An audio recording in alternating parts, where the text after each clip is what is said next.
నిత్యం రామనామస్మరణతో మార్మోగే ఆ అంజన్న ఆధ్యాత్మిక క్షేత్రం ఆ రోజు రామ ఇదేం కర్మ అనే హాహాకారాలతో మిన్నంటిపోయింది. పవిత్రతకు పుణ్యానికి కేరాఫ్గా నిలిచే ఆ ఆలయ పరిసరాలు శవాల దిబ్బగా మారి శ్మశాన వైరాగ్యాన్ని కళ్ళకు కట్టాయి. సరిగ్గా 7 ఏళ్ల క్రితం ఇదే సెప్టెంబర్లో జరిగిన కొండగట్టు ఘాట్ రోడ్ ప్రమాదం ఇప్పటికీ మృతులు క్షతగాత్రుల కుటుంబాల్ని కన్నీరు పెట్టిస్తోంది. మరి ఆ ప్రమాదానికి కారణమైన ఆ ఘాట్ నిర్మాణం జరిగిందా? పాలకులు అసలు అటువైపు చూస్తూ ఉన్నారా? కొండగట్టు నుంచి సాక్షి టీవీ గ్రౌండ్ రిపోర్ట్ ఇప్పుడు చూద్దాం. విషాదం సమాజాన్ని కలిచివేసింది. ఒక ప్రమాదం యావత్ జాతిని దిగ్భ్రాంతికి గురిచేసింది. సెప్టెంబర్ 11 వచ్చిందంటే ఒక నెత్తుటి జ్ఞాపకం కళ్ళ ముందు కదులుతుంది. కొండగట్టు ఘాట్ ప్రమాదం తర్వాత మరి పాలకులు అలాంటి పరిస్థితులు పునరావృతం కాకుండా ఇటువైపు దృష్టి సారించారా లేదా తెలుసుకుందాం. 2018 సెప్టెంబర్ 11 కొడిమ్యాల నుంచి వేములవాడకు జగిత్యాల డిపోకు చెందిన ఓ బస్సు బయలుదేరింది. కొడిమ్యాల, తిరుమలాపూర్, డబ్బుతిమ్మాయపల్లి ఇలా పల్లెల మీదుగా వచ్చే బస్సులు తక్కువ ఉండడంతో కిక్కిరిసిపోయింది. కేవలం 60 నుంచి 65 మంది వరకు ఎక్కాల్సిన బస్సులో 108 మంది ఎక్కారు. కొండగట్టుకు చేరుకున్న బస్సు ఘాట్ రోడ్డు దిగుతున్న సమయంలో అదుపు తప్పింది. డ్రైవర్ ఎంత యత్నించినా లాభం లేకుండా పోయింది. ఘాట్ రోడ్డు పక్కనే ఉన్న లోయలోకి దూసుకుపోయింది. బస్సులో 108 మందితో కిక్కిరిసిన జనం ఒకరిపై ఒకరు పడ్డారు. ఊపిరి ఆడకపోవడంతో చూస్తుండగానే హాహాకారాలతో కొండగట్టు అంజన్న సన్నిధి పరిసరాలు ఒక్కసారిగా శవాల దిబ్బగా మారింది. ఒకరు కాదు, ఇద్దరు కాదు, ఒకేసారి 65 మంది మృత్యువాత పడ్డారు. 33 మంది తీవ్ర గాయాల పాలయ్యారు. అసలు కొండగట్టు చరిత్రలోనే ఇంతటి ఘోర ప్రమాదం ఎప్పుడూ జరగలేదు. కొండగట్టు ఘోర కలిమిగిల్చిన విషాదంతో కొందరు కుటుంబ పెద్దలను పోగొట్టుకుంటే మరికొందరు కళ్ల ముందే పిల్లల్ని పోగొట్టుకున్నారు. ఒక్కో కుటుంబానిది ఒక్కో కన్నీటి గాథ. కుటుంబ పెద్దను కోల్పోయిన వారు కొందరైతే కన్న బిడ్డలను కోల్పోయిన వారు ఇంకొందరు. ఈ విషాద ఘటనతో కొండగట్టు సమీప గ్రామాల్లోని ప్రతి పల్లె విషాదంలో మునిగిపోయింది. కొండగట్టు విషాద ఘటన జరిగి 7 ఏళ్లు పూర్తయ్యాయి. ఏళ్లు గడుస్తున్నా బాధిత కుటుంబాల ఎదలోని బాధ మాత్రం ఇప్పటికీ తీరలేదు. ఆ దుర్ఘటన గుర్తొచ్చినప్పుడల్లా గుండెల్లో చెప్పలేనంత బాధ, కళ్ల నుంచి తన్నుకొచ్చే కన్నీరే. బాధిత కుటుంబాలు ఇప్పటికీ ఈ ఘటనను మర్చిపోలేకపోతున్నారు. ఆక్యుపెన్సీ రేట్ పెంచుకోవాలన్న ఆర్టీసీ ఆరాటం, కావాల్సినన్ని బస్సులు లేకపోవడం, పరిమితిని మించి ప్రయాణికుల్ని ఎక్కించుకోవడం వెరసి 65 మంది ప్రాణాలు పోయాయి. దీంతో కొండగట్టు ఓ నెత్తుటి జ్ఞాపకంగా మిగిలింది. ఇంత పెద్ద ఘోరం జరిగిన ఘాట్ రోడ్ నిర్మాణం చేపడతామని, రోప్వే ఏర్పాటు చేస్తామని చెప్పిన నాయకులు ఒక్కరూ ఇప్పుడు ఇటు ముఖాన చూసిన వాళ్ళు లేరు. బాధితుల కళ్ళల్లో కన్నీరు ఇంకిపోయింది. ఎంత నిజమో నేతల మాటల నీటి మూటలు అనేందుకు సాక్ష్యంలా ఇప్పుడు కొండగట్టు కనిపిస్తోంది. 7 ఏళ్ల క్రితం కొండగట్టుపై బస్సు ప్రమాదం జరిగిన ప్రాంతం ఎక్కడుంది? ప్రమాదానికి అసలు కారణమేంటి? ఇలాంటి పూర్తి వివరాలు కొండగట్టు ప్రమాద స్థలం నుంచి మా ప్రతినిధి రమణ మరిన్ని వివరాలు అందిస్తారు. ఒకవైపు ఎత్తైన కొండ, మరొక వైపు లోతైన లోయ. ఈ రెండింటి మధ్యలో ఒక RTC bus September 11, 2018 Kondagattu ghat రోడ్డుపై నుంచి బయలుదేరింది.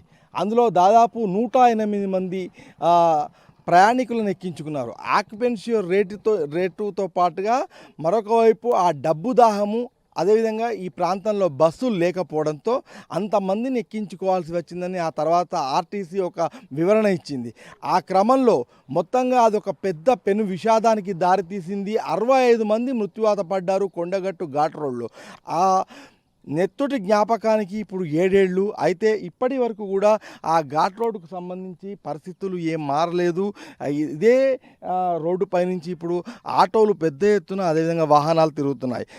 గతంలో మనం చూడవచ్చు ఆ బస్సు, ఆర్టీసీ బస్సు, ఇప్పుడు ఏ కార్ అయితే మనం చూస్తున్నామో ఆ కార్ తరహాలోనే బ్రేకులు ఫెయిల్ అయి కొండగట్టు ఘాట్ రోడ్డు ప్రారంభం నుంచి అలాగే వస్తూ ఇక్కడికి ప్రయాణించింది. అయితే డ్రైవర్ ఎంత ప్రయత్నం చేసినప్పటికీ కూడా అది పూర్తి అదుపులోకి రాలేకపోయింది. ఈ క్రమంలోనే ఇదిగో మనం ఈ కారు రాగానే ఇటు వచ్చేసి ఆ బస్సు ఈ లోయలో పడింది. నేను మీకు చూపించే ప్రయత్నం చేస్తున్నా. ఆ లోయకు ఆ తర్వాత రిటర్నింగ్ వాల్ను రక్షణ గోడను నిర్మించారు. అయితే ఇలాంటి చోట్ల కొన్ని చోట్ల మూలమలుపుల్లో ఇట్లాంటి రక్షణ గోడలను నిర్మించడం జరిగింది. కానీ ఈ రోడ్డును మొత్తంగా మారుస్తాము, దీన్ని ఇంకా పెద్దగా చేస్తాము, విస్తరిస్తామని చెప్పేసి గత పాలకులు బీఆర్ఎస్ నాయకులతో పాటుగా అప్పుడు ప్రతిపక్షంలో ఉన్న కాంగ్రెస్ నాయకులు చెప్పారు. ప్రస్తుతం కాంగ్రెస్ పార్టీ అధికారంలోకి వచ్చింది, కానీ ఇటువైపు కొండగట్టు వైపు మాత్రం ఎవరు చూడడం లేదు. మొత్తంగా 7 ఏళ్ళు గడిచింది కొండగట్టు ప్రమాదానికి. అయితే ఇక్కడ ప్రత్యక్ష సాక్షులు కూడా ఉన్నారు. ఆ బస్సు ఆ రోజు ఏం జరిగిందో కూడా ఒకసారి మనం తెలుసుకునే ప్రయత్నం చేద్దాం. మీరు అప్పుడు ఓ చిన్న పత్రికా రిపోర్టర్గా బస్సు ఎక్కారు కదా, ఆ రోజు ఏం జరిగింది, అసలు మీరు ఏం చూశారు? నేను అద్దాలు వలగొట్టి అందులోకి కొంతమందిని బయటకు తీసుకుని జరిగింది. ప్రత్యక్షంగా నేనే వాళ్ళు అక్కడ ఉండి అద్దాలు వలగొట్టడం జరిగింది. వాళ్ళని తీసుకొచ్చి బయట వేసి ఒడ్డుకేసి అప్పుడు ఆ సిచ్యువేషన్లో చాలామంది చనిపోలే, ఊపిరాడాక కొంతమంది చనిపోయారు. బయట వేసినాక బయట తీసిన కొద్దీ శవాల లెక్క వెళ్ళుట్టు బాగా చాలా బాధకంటే ఆ రోజు నేను కూడా ఈ స్మెల్ భరించలేక వాళ్ళని చూసి రక్తాలు గారుట్లా అంతా తిరిగి నేను కూడా గంటసేపు బయట పడిపోవడం జరిగింది. కానీ అది ఏదేమైనప్పటికీ మాత్రం అది పెద్ద విషాదమైన ఘటన, చాలా బాధాకరం. అంటే అది ఇప్పటికీ నాకు చాలా గుర్తుంది. ఆ బస్సులో అర్థనాదాలు, డ్రైవరు పక్క బండి ఆడోళ్ళు ఒక పక్క చిన్న బాబు ఇరుక్కపోతే మా కొడుకును కాపాడు అనే ఆర్తనాదాలు ఇప్పటికీ నాకు మాత్రం అది కళ్ళలో మెదులుతున్నాయి. గుర్తుంటే చాలా బాధాకరమైన సంఘటన అది. అంటే ఇప్పుడు ఇక్కడ రోడ్డు బాగా డెవలప్ చేస్తాము, రోప్ వే వేస్తామని కూడా చెప్పారు కదా, అలాంటి ప్రయత్నాలు ఏమన్నా ముందడుగు పడిందా? అది అసలు ఏం లేదండి. చాలా ప్రభుత్వాలు వస్తున్నాయి, టీఆర్ఎస్ వచ్చింది, కాంగ్రెస్ వచ్చింది, ఏ ప్రభుత్వం వచ్చినా అలాంటిది అయితే చేద్దామనే మట్టిగా ఉంది. కానీ ఇంకా అలాంటి ప్రపోజల్ అయితే ఏం లేదండి ఇప్పటికీ. ఇక్కడ ఇంకొక వ్యక్తి ఉన్నాడు, ఆయనతో కూడా మాట్లాడదాం. ఆ రోజు ఏం జరిగింది, ఆ రోజు ఏమేమి జరిగింది? సెప్టెంబర్ 11 నాడు బస్సు మంది మా తుమ్మేపల్లి బస్సు ఎక్కిర్రు సారు. బస్సు ఎక్కితే అక్కడ న్యూట్రల్ అయింది. బస్సు న్యూట్రల్ అయ్యి ఇక్కడ నుంచి డౌన్లో ఆగలే, బ్రేకులు ఫెయిల్ అయిపోయినాయి. డ్రైవర్ చనిపోయిండు. తిమ్మేపల్లిలో మొత్తం మంది 51 మంది చనిపోయారు. ఓల్సులో న్యాయం చేయలేదు. అల్లసులో మా భార్య చనిపోయింది, కానీ ఓల్సులో రూపాయి చేయలేదు. అందుగురించనే బస్సులు లేవు. అందుగురించి ఒకటే బస్సు అచ్చులు పోకట, అచ్చులు పోవడం, అచ్చులు లేదు, ఏది లేదు, చూసు లేదు, రోడ్లు మంచి చేసు లేదు. ఇక్కడ డౌన్లో మొన్న కారు బొరవాడది, కారు బొరవాడుతుంది. వస్తుంటే దాని గురించి పట్టాలి, ఆటో బొరవాడది. వాటి గురించి రోడ్డు గురించి వాళ్ళు అందుబాటులో ఉంటలేరు. ఇది ముఖ్యంగా ఇక్కడ వీళ్ళు చెప్తున్నారు. గతంలో అంటే ఆ బస్సు ప్రమాదం కంటే ముందు కూడా గతంలో అయ్యప్ప స్వాములు ఈ కొండగట్టుకు వచ్చినప్పుడు కూడా ఒక భారీ ప్రమాదం జరిగింది. అప్పుడు కూడా 10 మంది కంటే ఎక్కువ చనిపోయారు.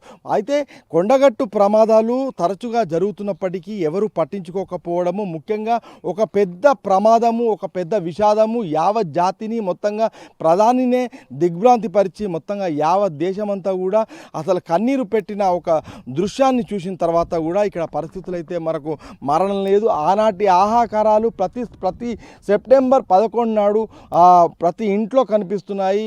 ఇంటి పెద్దలను కోల్పోయినారు, ముఖ్యంగా ఆసరా కోల్పోయారు. ఈ క్రమంలో వారికి ఎంతో కొంత సాయంగా ఎక్స్గ్రేషియా వంటి అందిస్తుండవచ్చు, కానీ వాళ్ళ జీవితాల్లోనైతే మొత్తానికి ఒక వెల్తీ ఏర్పడింది, ఒక విషాదం ఇప్పటికీ కూడా కనిపిస్తూనే ఉంది. కొండగట్టు బస్సు ప్రమాదం అనేక కుటుంబాల్లో విషాదం నింపింది. గర్భవతి అయిన కుమార్తెను వైద్యులకు చూపించేందుకు ఆసుపత్రికి బస్సులో బయలుదేరిందో తల్లి. కానీ విధి ఆడిన ఆటలో కుమార్తె కళ్ళ ముందే 100 ఏళ్లు నిండి తిరిగి రాని లోకాలకి వెళ్ళిపోయింది. తల్లి విజయ గాయాల పాలై 6 నెలల పాటు మంచానికే పరిమితమైంది. కూతురు పోయిన బాధలో ఓ జీవచ్ఛవంలా బతికిడుస్తోంది. ఓట్ల కోసం వచ్చి విషాదంలో ఓదార్చే పాలకులు ఆ తర్వాత కనిపించకుండా పోయారు. ఆర్టీసీ ఇచ్చిన కేవలం 3 లక్షల ఎక్స్గ్రేషియాతో సరిపెట్టారు. కానీ విజయకు 10 లక్షలు ఖర్చయ్యాయి. 20 గుంటల భూమి అమ్ముకొని వైద్యం చేయించుకుంది. డబ్బు తిమ్మయ్యపల్లికి చెందిన విజయ కన్నీటి ఆవేదనను ఆమె మాటల్లో మీరే వినండి. 7 ఏళ్ల తర్వాత కూడా ఆ కుటుంబాల్లో పరిస్థితి ఎలా ఉందో మనం ఒకసారి తెలుసుకునే ప్రయత్నం చేద్దాం. ముఖ్యంగా కొండగట్టు ఘాట్ రోడ్డు ప్రమాదంలో డబ్బు తిమ్మయ్యపల్లి, శనివారంపేట, తిరుమలాపూరు, హిమాయత్ ఇట్లాంటి గ్రామాలు ఎన్నో కూడా దాదాపు అఫెక్ట్ అయిన నేపథ్యంలో మనం ఒక కుటుంబం దగ్గర ఉన్నాం. ఆమె తన కూతురుతో పాటుగా ఆ బస్సు ఎక్కింది. వేములవాడకు తన కూతురును గర్భిణిగా ఉంది అని చెప్పేసి హాస్పిటల్లో చూయించేందుకు తీసుకెళ్తున్న క్రమంలో తన కూతురు నిండు చూలాలు చనిపోవడం జరిగింది. ఆ తల్లి పూర్తిగా గాయాల పాలయ్యి మొత్తంగా ఆర్టీసీ ప్రమాదంలో బతికి బట్ట కట్టింది. కానీ ఇప్పుడు తన కూతురును పోగొట్టుకొని ఒక జీవోత్సవంలాగా తను బతికిడుస్తుంది. ఈ నేపథ్యంలో ఆ తల్లి పరిస్థితి ఏంటి, ఆ రోజు ఏం జరిగింది మనం ఒకసారి తెలుసుకునే ప్రయత్నం చేద్దాం. అమ్మ, ఆ రోజు ఏం జరిగింది, ఎక్కడి నుంచి ఎక్కడికి వెళ్తున్నారమ్మా? మేము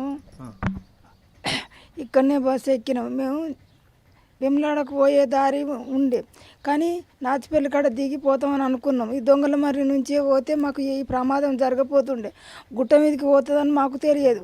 నా బిడ్డకు ఆరో నెలల పెళ్ళయింది, 5వ నెల గర్భిణి. ఆమెను నేను దవాఖానలకు తీసుకుపోతున్నా.